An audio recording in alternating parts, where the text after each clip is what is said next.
You know, as bad as all these other videos have been, this one's going to be 100 times worse.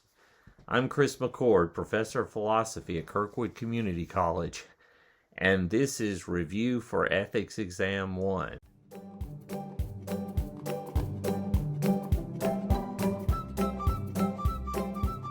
Alright, so what you should do is go to the table of contents, scroll down to Review for Exam 1, and then that's where the review sheet is. And if you hit the button Review for Exam 1 and you just see white space, scroll up and then you'll get to where the review is.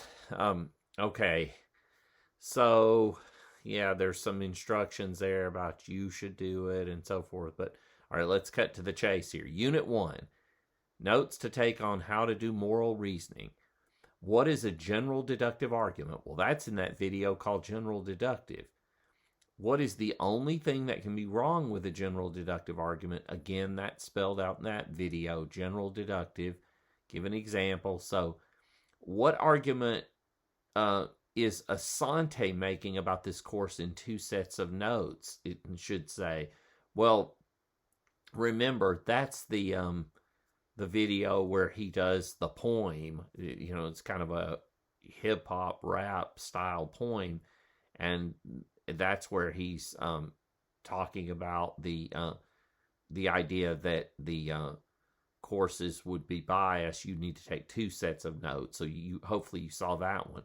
What's argument by analogy? What's an argument by example? Give examples, recognize. That is called, it's in that video, the second basic reasoning video called Example and Analogy. Okay, now we move on to notes to take on utilitarianism in the trolley problem. Be able to define utilitarianism, just the view that says you should do what brings about the greatest happiness for the greatest number. Describe cases from the Philippa Foot article that seem to support utilitarianism, the trolley case and the crash landing case.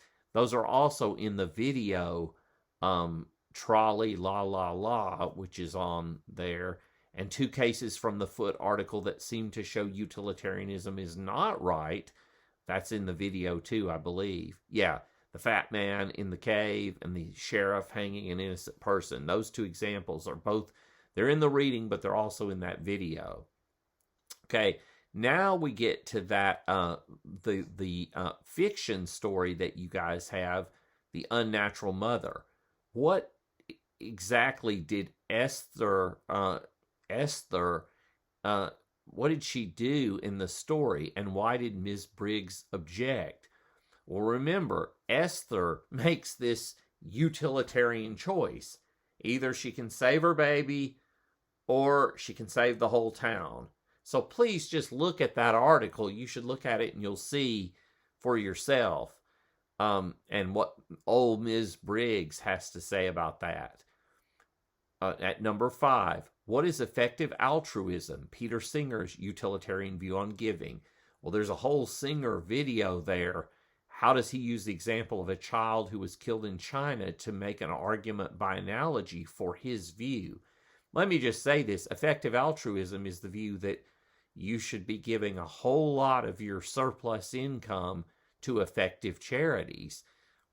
So anyway, and of course, well, I'll say this, because you should do what brings about the greatest happiness for the greatest number.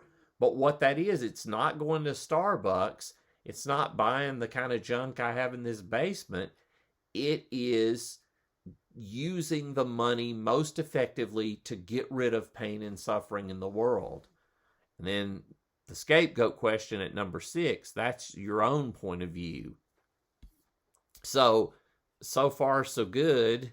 I'm going to pause here for, well, what am I doing? Notes to take for ethics for Unit 3, nihilism and the egoisms. What's the view of nihilism? What's the view of psychological egoism? How would the psychological egoist interpret the self-sacrificing actions of Mother Teresa? All that's in one of the videos on I think it's called Nihilisms and the Egoisms. It's in that unit. You'll see it. Explain Plato's story of the Ring of Gyges. What fear does Plato's brother have about what the story shows us about why people act morally? That's in the video too. Now, the example of Tweety and the car keys, that's an example that it's also in that same video. These are all in that video, but you might have to go back and watch it if you didn't catch it the first time. What's that objection to psychological egoism? And then finally, what happened at Death Fest in Maryland in 2012, according to the video? Again, go back and take a look again if you didn't catch that the first time.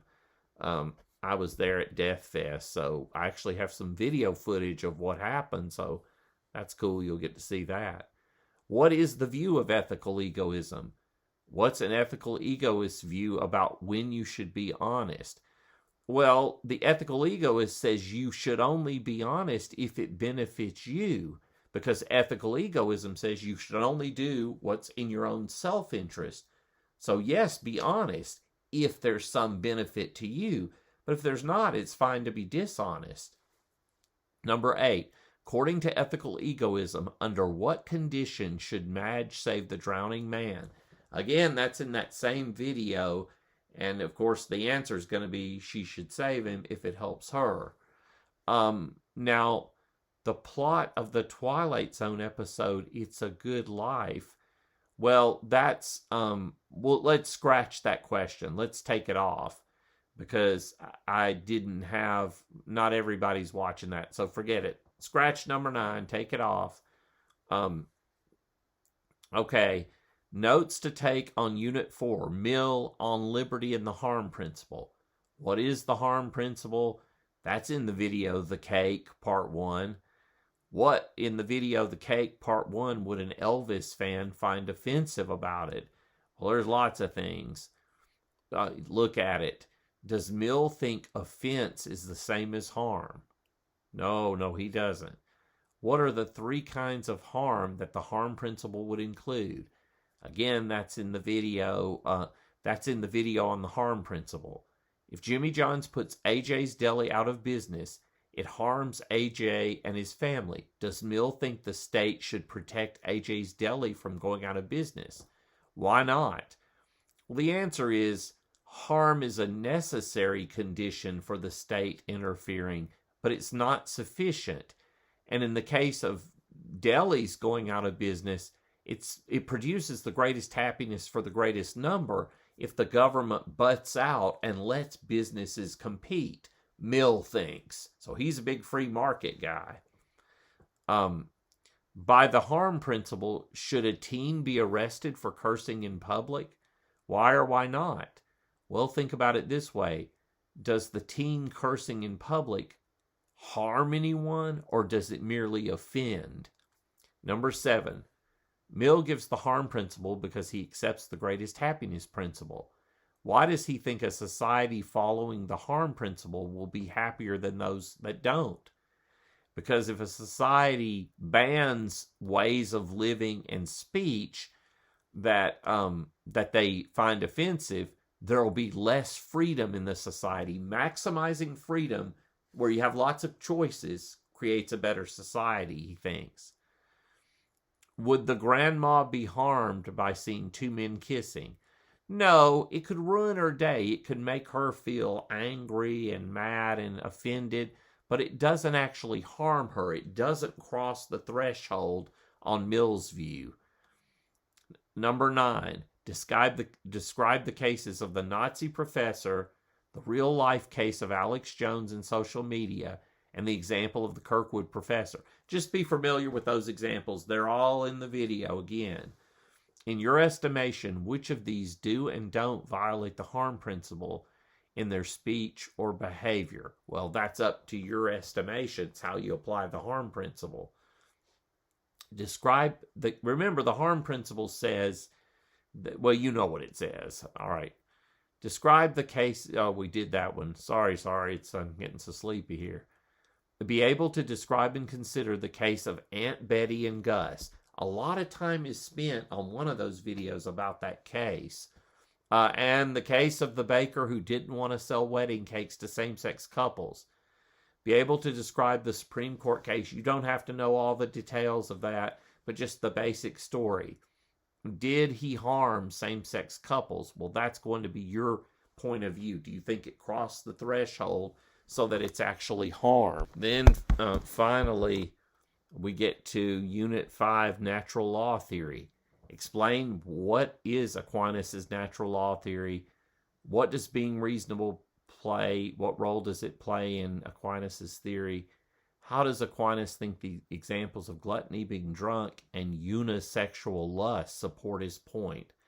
All of that, again, is from the video, so those videos are a great source of notes.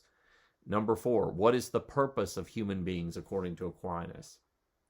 Be able to explain and offer plausible objections to the natural law argument against homosexuality. Well, as you saw, the video lays that out as well. And again, let's take off number 6 because not everyone has seen The Twilight Zone. So, confused? Well, feel free to email me or give me a call or text.